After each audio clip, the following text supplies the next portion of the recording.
everyone, today we will talk about curve and surfaces. First, we need to talk about the plane curve. The plane curve means the points which moves in the two dimensions. Well, what mean of the curve is regular? It means the first derivative of the curve is not equal to 0. From our case, we can find it's not equal to 0. Then we can do the reparametrization of this curve to the unit speed curve, which means we didn't change any properties of this curve, except we just changed the first derivative norm is equal to 1. But in our case, we cannot integrate the arc-length function, which is the one step of the reparametrization. Then we can talk about the curvature, which means how curve curves. This is about how we can compute the curvature. Then is the sine curvature. Sine curvature is the special case for the two dimensions curve, and it's talk about which direction of the curve curves. So it's just we can easily find it's similar to the to the curvature, and then we can find the relationship between the curvature, the change of the tangent and normal, which can give us some information to visualize the curve. So if the sine curvature is greater than 0, we can find the curve will change y the direction of the norm. If sine curvature is less than 0, it should be the opposite direction of the norm. Then we can visualize our curve. Here is the visualization of our curve. Now let's talk about our space curve. And first we need to verify if it is regular. So we just find its derivative, and obviously it's not 0, so it is a regular curve. And then we need to verify if it is unit speed. So we need to find the length of its speed, and this is the formula to find it. And after the calculation, we got that the length of the speed is t squared plus 1 over 2t squared. So it's not 1. So and then it asks us to find the unit speed reparametrization, and the inverse function of the unit speed reparametrization equals to the arc-length function of our curve, and this is the function of our arc-length function. So we just integrate this part, and then we get the inverse of our unit speed reparametrization map equals to t squared minus 1 over 2t. And then we want to find the unit speed reparametrization map. Then we just find the inverse function of our arc-length function, and it equals to t plus square root of t squared plus 1. And then it asks us to find the curvature. And when n equals to 3, we have a formula to compute the curvature. And after very complicated calculation, we got that our curvature equals to 4t squared over the square of t squared plus 1. And for the torsion, this is the formula to calculate the torsion, and luckily we get our torsion equals to 0.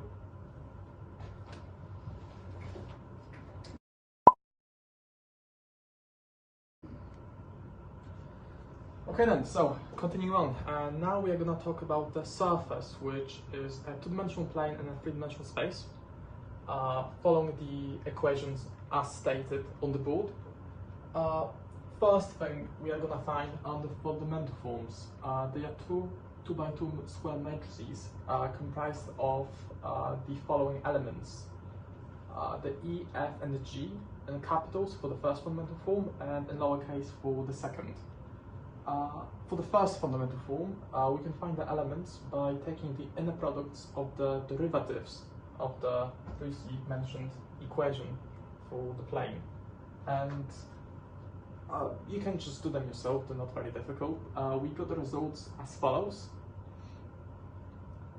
And for the second fundamental form, we require an additional element, being the normal, which we calculate by taking the cross product of the derivative of our parameterization x with respect to u and v, divided by the absolute value of the same cross product, which gives us the following equation, as we can see over there. After that, we take the inner products of the normal with the second derivatives for x with respect to u and v, as well as v and v. And we then take all of those elements to form the two matrices.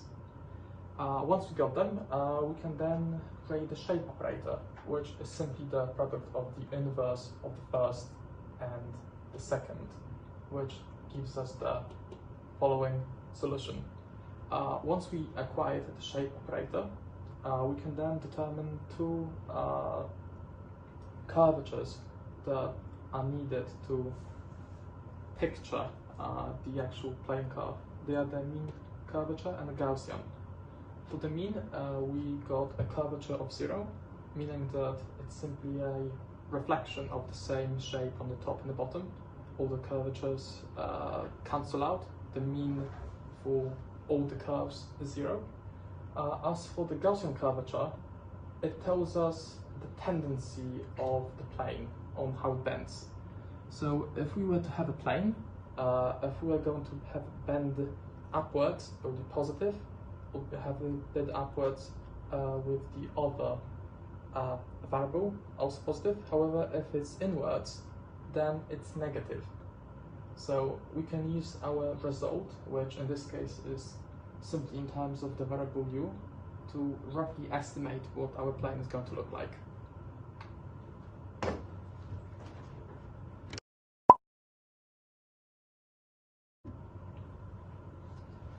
So now looking a little bit more about how these calculations we've done relate to the surface that we're looking at. So we've graphically modelled our surface here, and you can see that it is a sort of funnel that goes in and out and is rotated around the z-axis. If you have a look here, you'll notice that there is a link between the space curve that we've discussed previously and our surface. Our surface is one of revolution, where this space curve is revolved around the z-axis, so all possible space curves that exist around the z-axis are included together and create our surface here. We also calculated previously that the mean curvature is 0. When the mean curvature is 0, it means that our surface is minimal. Minimal surfaces are a really important field for the current mathematics behind curves and surfaces, and they're applied in loads of other fields, including currently they're being applied in mathematical physics in really new and creative ways. We spoke about the link between our space curve and our surface, and you can see the link here. When we equate these two equations here, we can instantly see that u is t. So we can set that straight away.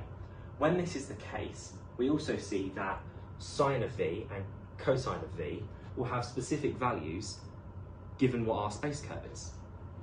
From these values here of √3/2 and a half, we find that when our surface has got the values of t and pi/3, it maps out the space curve onto the surface, and it would be a line along here following the surface. We've restricted the domain of our surface here in order to make it visually appealing. In reality, there is no restriction to this surface, so it would spill out, and the curvature decreases as you get further and further from the z-axis, so it becomes flatter with this arch in the middle as it goes through. We hope that this has explained some of the key concepts in the Curves and Surfaces module, and that you understand a little bit more about the relations between these three objects and all of the calculations that we've done. Thank you.